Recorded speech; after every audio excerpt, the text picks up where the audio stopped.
There'll be a red car traveling the opposite way on the freeway. You got a wrong-way driver? Yes.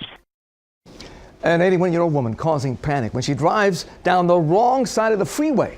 This happened nearly 2 years ago near Milwaukee.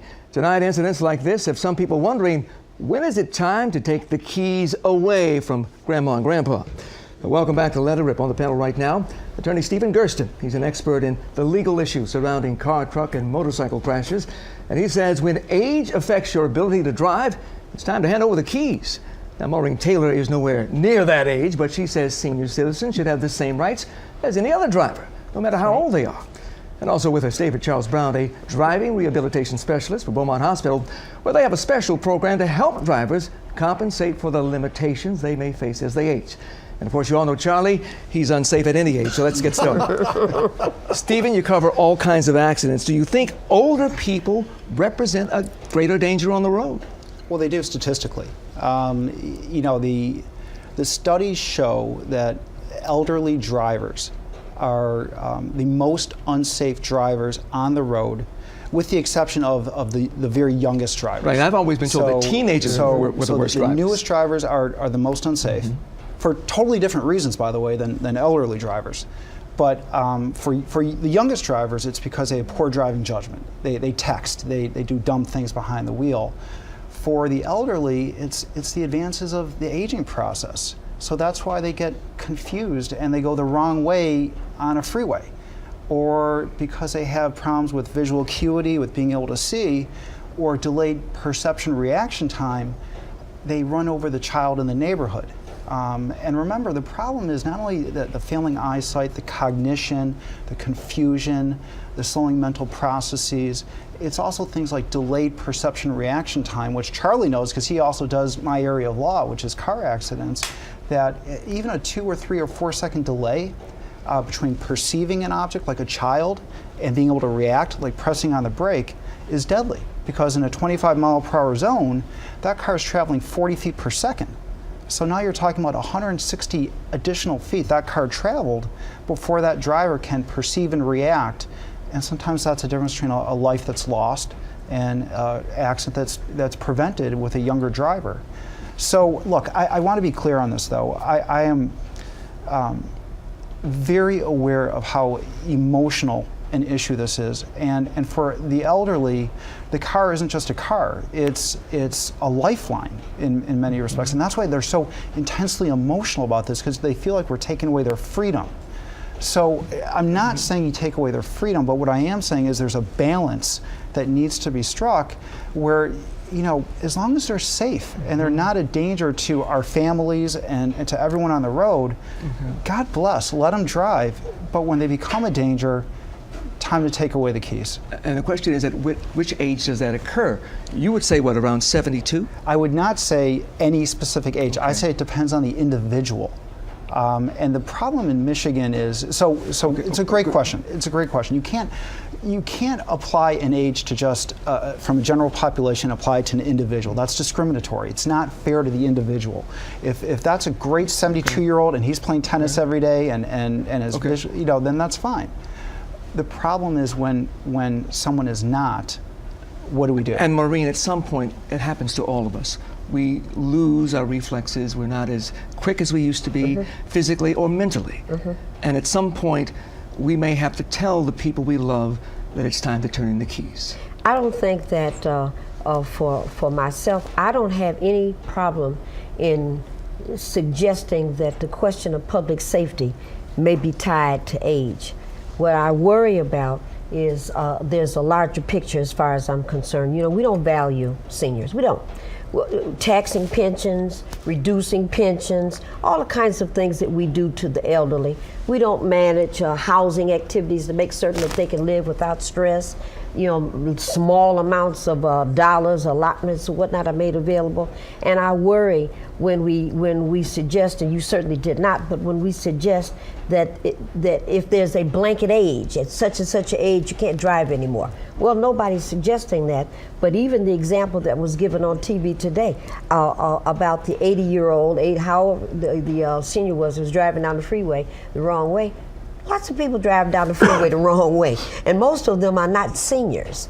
I think that the question of public safety is the question of public safety no matter what. I think we should test all SUV drivers, especially those that have a graduate wheels and who drive college-educated tires. 60 or 70 miles in the snow. I think we should test all of them without question, because when I look at the freeway statistics in terms of accidents and whatnot, these SUV drivers are scaring us all, no matter what age. You have a clinic at Beaumont Hospital. Yes, sir. At which you do test. Yes, we do. The skills and abilities of elderly drivers. Yes, we do. Do you find that the greatest deficit is mental or physical?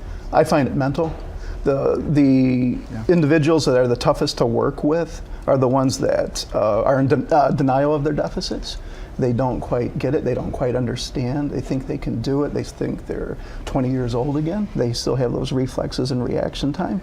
I like to say, if you have your wits about you, I can work with you and teach you strategies to help you, whether it's a little more reaction time, to anticipate. The seniors who are driving have the one advantage, and that is years of driving experience to use that. But if you don't have that cognitive ability and being aware and being honest with your ability, those are the most difficult people to work with. Well, we have some viewer comments that are coming in right now as we speak. Maxine says, I think we should be able to judge ourselves.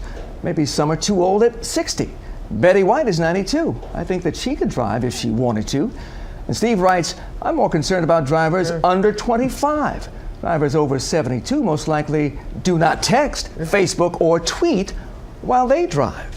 That's something to consider. Well, maybe Justin Bieber should be given some driver's tests like that. I mean, right now, but there's Exhibit A right there. Exhibit A right there. Keep him in jail. A lot of states, though, do at a certain age, you now have to register for your license in person. A lot of states say that after 72, for example, or 70, you can only get a license for 2 years, and you have to renew your license. Some states, you have to get a doctor's note to say that you're mentally and physically able to drive a car. Michigan has none of those restrictions at all. And now, if I suspect, though, that you're a bad driver at any age, I can call the Secretary of State and they will do an investigation. And they have the ability to test. I'm told that in Great Britain, there's a law that puts bumper stickers on the cars of elderly drivers. The same way we put stickers on the cars involving new or student drivers, they put a bumper sticker on cars in which the drivers are elderly, letting the people know that the person behind the wheel is older. Meanwhile, see, there's a new law on the books here in Michigan that most people don't know about. Yeah, it's funny. No one knows about the law.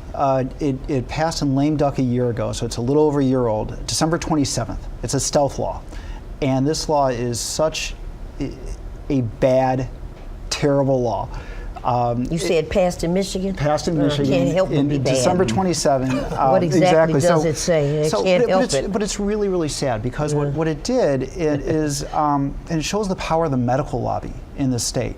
Because what it did is it basically gives doctors and optometrists who know that an elderly driver that they are treating or examining who is in a reasonably dangerous risk to themselves or to others on the road. It gives that doctor total immunity from any civil or criminal lawsuit when that doctor does nothing. So it's really sad because what we're doing is we're protecting the doctors, but we're not doing much to protect the public. Where have I heard that before? Yeah, unfortunately. And it shows you again the power of a special interest group, because what we should be doing, I think, is we should be doing very basic testing, like you were talking about, where every couple of years, this is so easy. We're talking about an ounce of prevention, not a pound of cure. It's just a 5-minute mini mental status exam, a basic test of eyesight, dexterity, to test for dementia. And by the way, there was a great study that came out a couple of years ago that said that just having to appear for a test, most elderly drivers who kind of know they shouldn't be behind the wheel to begin with, they don't show up. They don't drive to the test. And crash rates fall. So we're talking about very simple solutions, Heel. And all of this was sparked by the sad case of 88-year-old woman in Livonia, Lorraine McCaig, who was going to a favorite restaurant. There was a huge fire. Police set up barricades. She drove around the barricades, got a ticket. Ended up in another direction and got lost. Somewhere near City Airport, hit a fence.